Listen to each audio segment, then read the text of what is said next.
there, I'm Ken. This is Canadian Retro Things. Welcome. Today, I am going to look at the Timex Sinclair 2068.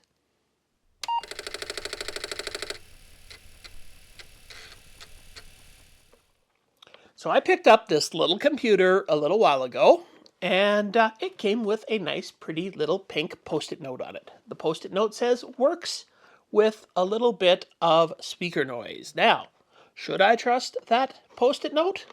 Come on, should I trust it? Yeah, probably not.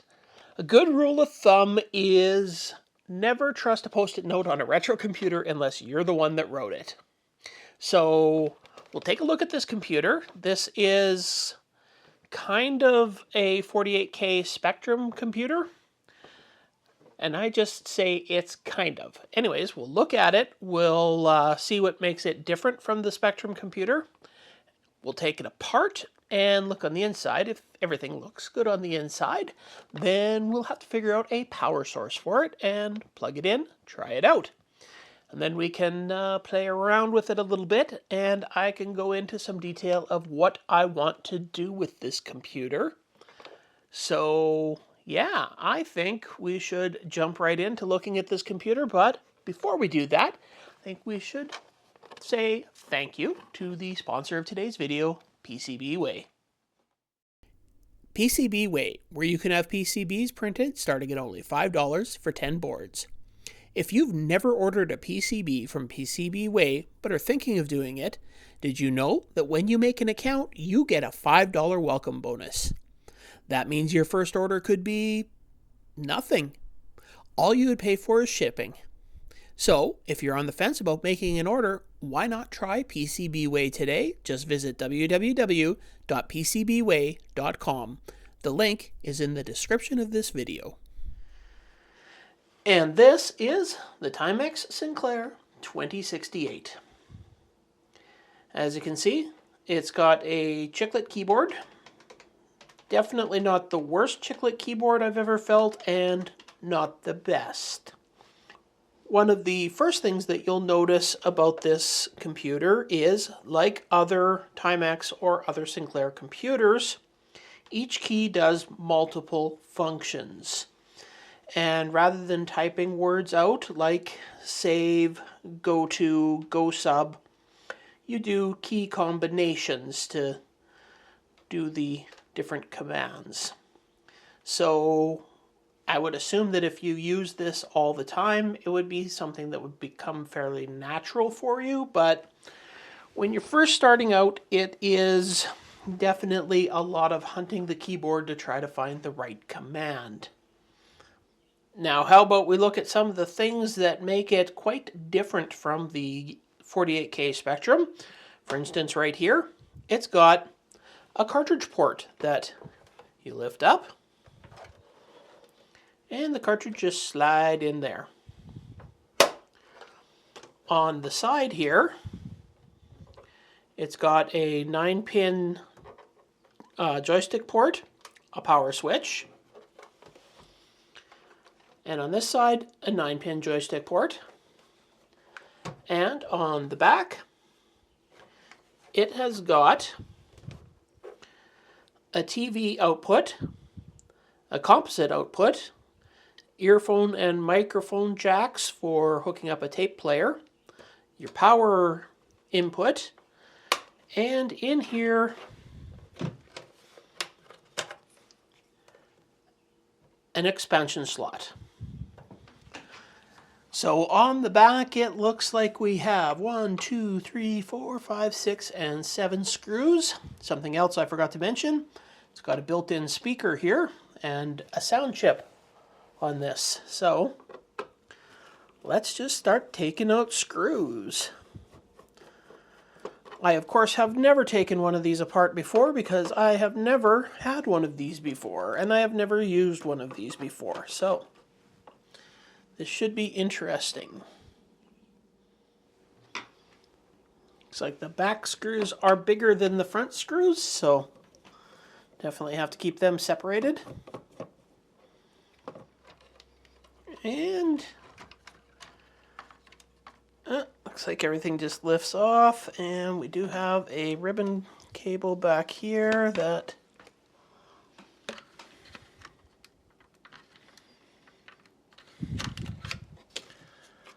just slides out. So you got a ribbon cable there, slides out of there.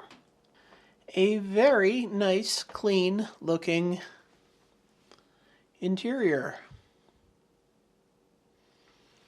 Some bodge wires on here. Don't know if those are stock or not. Well, maybe I should go look online and see what is stock and make sure because there's definitely some bodge wires added to this. A satellite board. But on the plus side, just looking at the caps here, there's definitely no leakage and no bulging, so. Okay, I did a little bit of research and I looked and I found that all of the pictures that I could find online of the motherboards here did have these bodge wires on it, so that seems to be just part of the design. So, the interior of the board. We've got our sound chip over here. We've got our RAM chips, our CPU. These two are ROM chips, and that is a logic array chip. So, the thing that we're the most interested in here today is this particular ROM chip right here. Because, as I said, it's kind of a ZX Spectrum computer, but because it's got all these little extra bits on it, like the cartridge port, the joystick ports, the sound chip, it's not actually compatible with the ZX Spectrum. So, from what I understand, you can just replace this ROM chip with a ZX Spectrum ROM chip, and it should become compatible. Unfortunately, that will mean that you will lose the use of your cartridge port, your joystick ports, and your sound chip. But before we get playing with any of the stuff here, we've looked it over, and it looks like it's in good shape. There's no leaking, there's no bulge caps, there's no obvious problems. So I think it will be safe to try and plug it in. Now, unfortunately, this takes a little bit of an oddball power source. I believe it is 15 volts center negative power barrel jack. So I just happen to have here a power adapter that does between 3 and 24 volts. So it takes a second just to warm up here.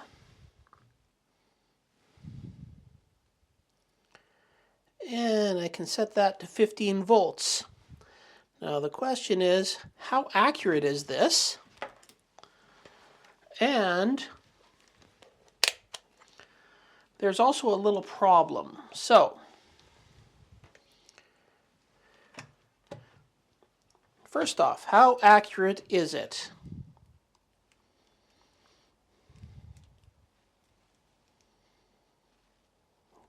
.3, so just about. But, as you can see, that's negative 15.3. So this is center positive, as we can see by the thing on the picture on the power adapter. Well, lucky for me, I have this.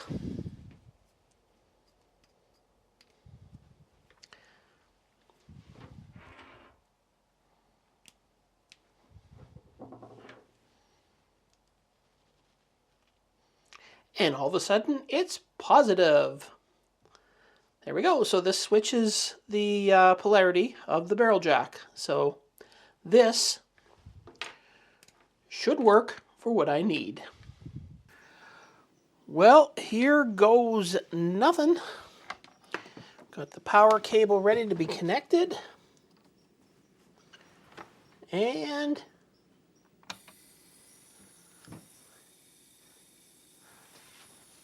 okay, there is definitely a hiss coming from that speaker. They weren't kidding when they said some speaker noise. That's a lot of speaker noise.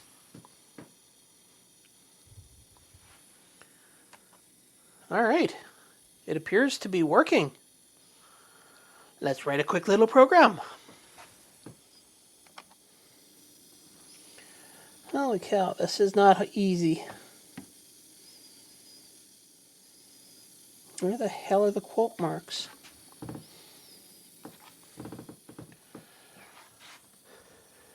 Okay, I wrote an extremely short program because, yeah, this is not that easy to write on. So it should be R for run.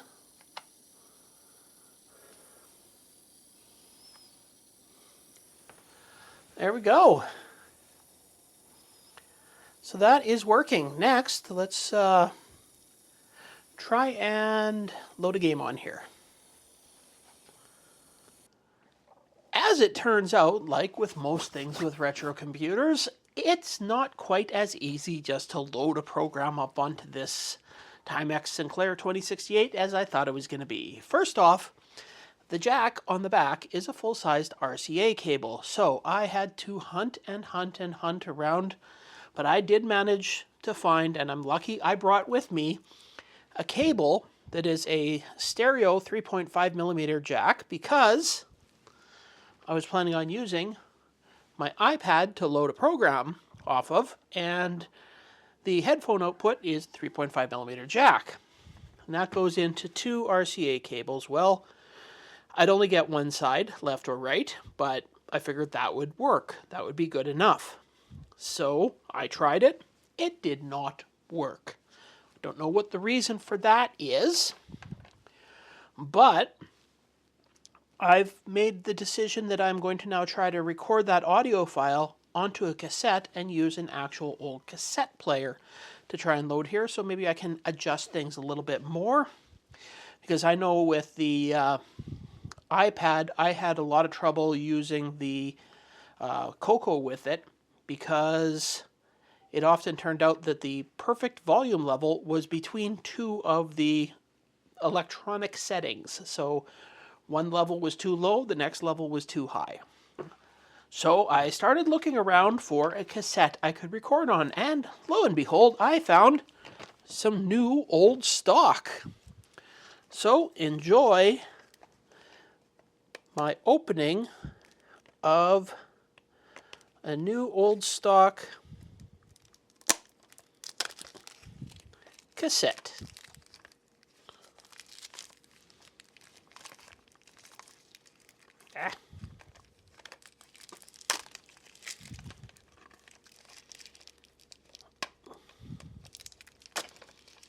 There we go. A brand new, genuine 1980s or 90s Sony Hi-Fi cassette. So let's go record onto that. Well, I have to admit defeat on trying to get a game running on this thing. I got the audio file over onto the cassette just fine, but any of the tape players I have for hooking up to this computer don't work. And yes, I know I managed to have a tape player that worked to put it onto this audio tape, but that one is an old like 70s house stereo. And the only plug that output plug that it has is the large phono plug, and I don't have any of those here. And unfortunately, parts to fix any of my tape players or to get an adapter for that phono plug will take a while to get here, like a few weeks. So that's what happens when you're making videos out in the middle of nowhere. All right, well, it is kind of interesting that I didn't even plan on loading a game on this system originally, because I was under the impression, because I didn't know a lot about it, that there was almost nothing for it. But, there's only maybe a dozen cartridges, but there's a lot of tape files that you can load. There's productivity software, there's video games, there's quite a bit, actually. But that isn't going to stop me from doing what I want to do, and that is make this into an actual ZX Spectrum. But before we go making this into a ZX Spectrum, I want to test out to see if that speaker that's making that horrible hissing sound, is that because the speaker's blown, or is there feedback, or what it is? So I'm going to type in a quick little program to test out the audio on this. And yeah, while I'm doing that, I want to say a big thanks to my channel sponsor, Retro Rewind. Retro Rewind for all your Commodore and Coco needs. They carry all kinds of diagnostic cartridges, capacitor kits, modern solutions for loading programs, which is something I could definitely use for this Timex 2068, and they ship worldwide. So visit www.retrorewind.ca today, and you can use my discount code of CRT10 at checkout to save 10% on your order. All right, I have got the program typed in. So this is a little sound generator program that should give a little bit of a warbling sound. And yeah, without being used to this keyboard, you get a few of the words that are really well hidden that take a while to hunt and peck to type in. Anyways, I've got a second microphone here, which I'm going to set right beside the speaker so you can hear this a little bit better.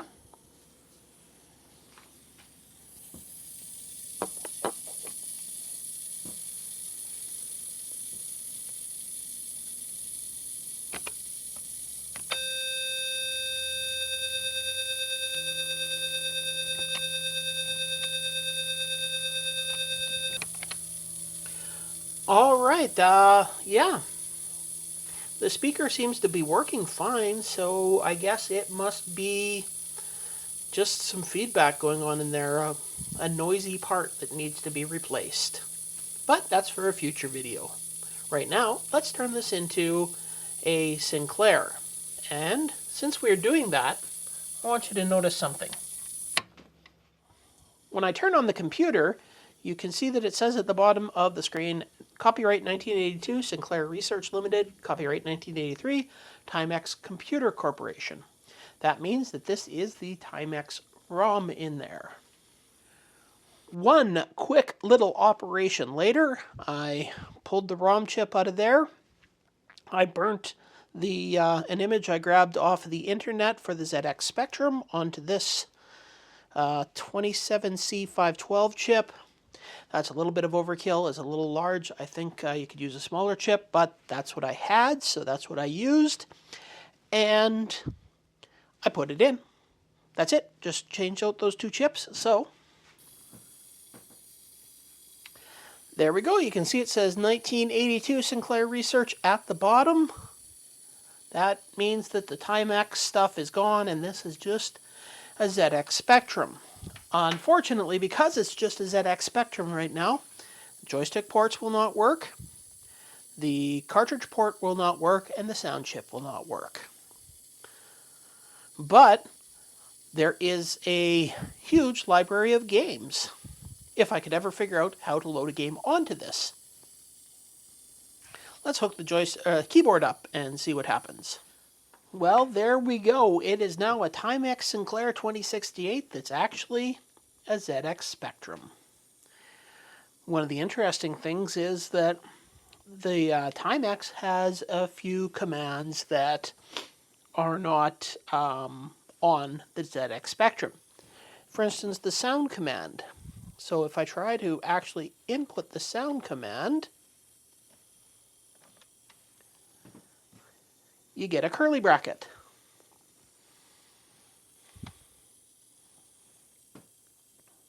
So that's how it deals with the things on here that are not on the ZX Spectrum. Most of the things like run,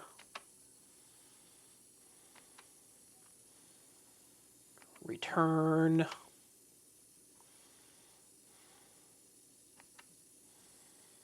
all that stuff, list, those are all just exactly like they are on this keyboard. So yeah, I guess the next thing to do is I have to try and get that speaker to stop hissing like that. But that's for another day. Well, I accomplished what I wanted to do. I turned this computer into basically a ZX Spectrum.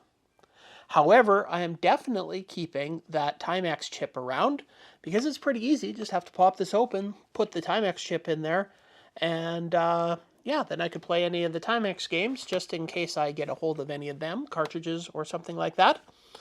Now, with the loading a game, yeah, I'll fully admit I don't know a lot about the Timex computer or the Spectrum. So what I was doing is I was just trying to load a WAV file off the internet there, and maybe that is not how this works. I don't know. I guess I have to do a little bit more research, or hey, if you want to put it down in the comments, call me an idiot and say, that's not how you do things, this is how you do it. I would be grateful for the guidance. And I guess I got to find a schematic so that I can try and figure out why that speaker is hissing, because it seems to be working perfectly, but just kind of has a feedback hiss, I guess. So, yeah, I guess I don't have much else to say about this little bit of a North American oddity.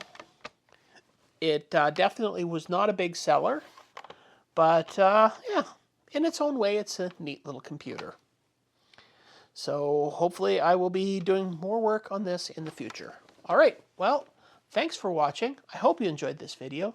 If you did, don't forget that a like, a subscribe, and a comment below are all things that help the channel out greatly. And another way to help the channel out is to visit my sponsors. So, yeah, I got nothing else to say, so I will see you next time.